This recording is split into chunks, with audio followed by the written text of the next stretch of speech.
सर्वप्रथम बाएं गुंबद पर एक और फिर दो नवयुवकों को देखा गया। एक युवक ने गुंबज के कमल दलों को तोड़ना प्रारंभ किया और दूसरे ने ध्वजा फहराई। पहला युवक दोनों हाथों को उठाकर विजय उद्घोष करता सा प्रतीत हुआ। आयोजकों को लगा कि ये 30 अक्टूबर 1990 को हुई घटना की पुनरावृत्ति मात्र है।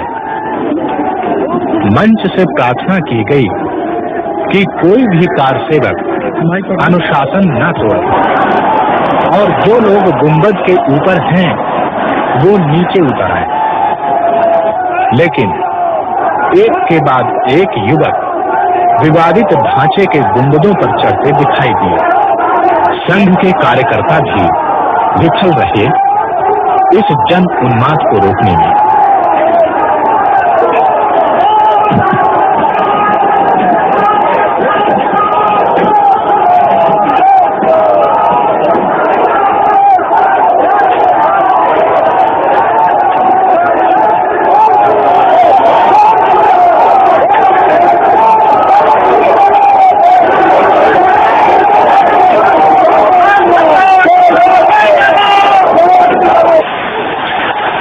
समय 12:10 पर केंद्रीय सरकार को इस वस्तु स्थिति की जानकारी प्राप्त हो चुकी थी। आक्रोश और उन्माद से भरी भीड़ के सामने प्रादेशिक सरकार द्वारा की गई पुलिस व्यवस्था असमर्थ सिद्ध हो रही थी।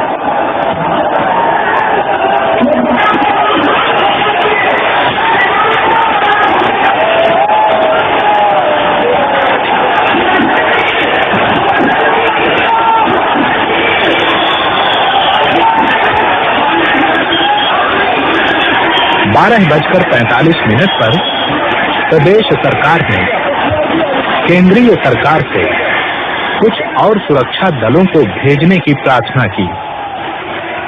उत्तर प्रदेश शासन के सामने प्रश्न था कि क्या भीड़ पर गोली चलाने का आदेश दिया जाना उचित है?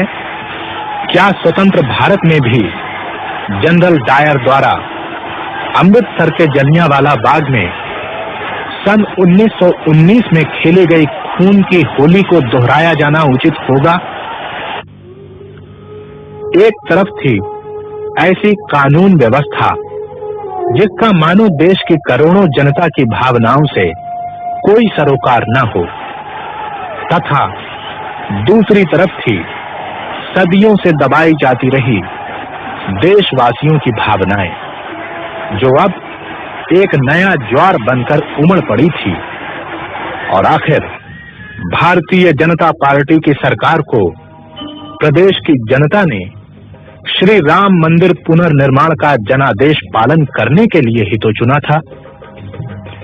एक तरफ था उत्तर प्रदेश के मुख्यमंत्री माननीय श्री कल्याण सिंह तथा भारतीय जनता पार्टी के वरिष्ठ नेता श्रीमंत राजमाता विजया राजे सिंधिया और सांसद स्वामी चिन्मयानंद महाराज आदि द्वारा सुप्रीम कोर्ट को दिए गए कानून पालन के प्रति प्रतिबद्धता के आश्वासन पत्र, जिनमें उनके मंतव्यों तथा निर्णयों की स्पष्ट अभिव्यक्ति थी कि भारतीय जनता पार्टी श्री राम मंदिर के पुनर्निर्माण के लक्ष्य को कानूनी एवं संवैधानिक मार्ग पर चलकर ही प्राप्त करना चाहती है।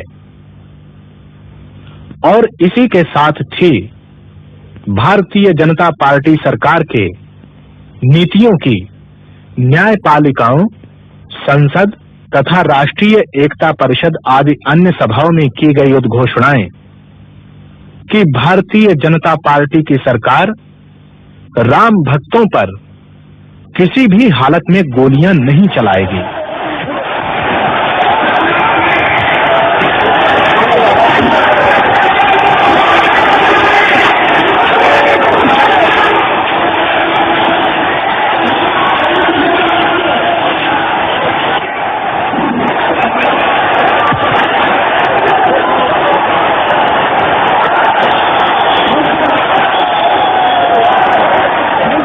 सदियों से संचित हिंदू जनमानस के आक्रोश के इस विस्फोट को भला कौन सी राजकीय शक्ति रोकने में समर्थ हो सकती थी?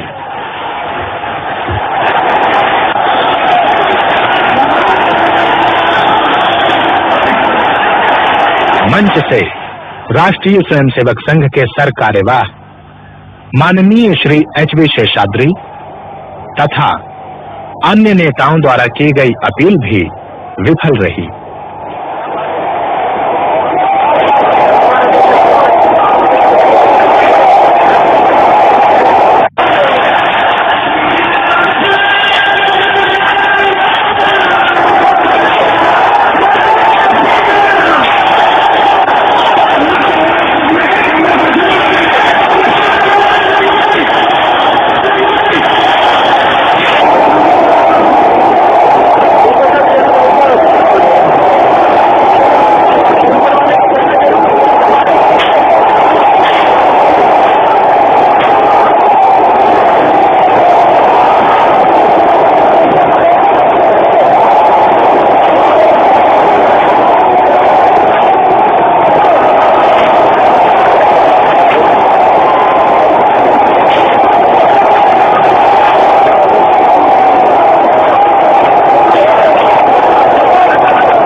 लोगों की भावनाओं का जब लगातार राज सत्ता द्वारा अनादर होता है तो अपमान की आग अचानक इसी प्रकार विप्लव बनकर फूट पड़ती है। 6 दिसंबर 1992 को यहाँ पर लाखों राम भक्तों ने धावा बोल दिया और अपने प्राणों की बलि देते हुए 2:50 पर पहला गुंबद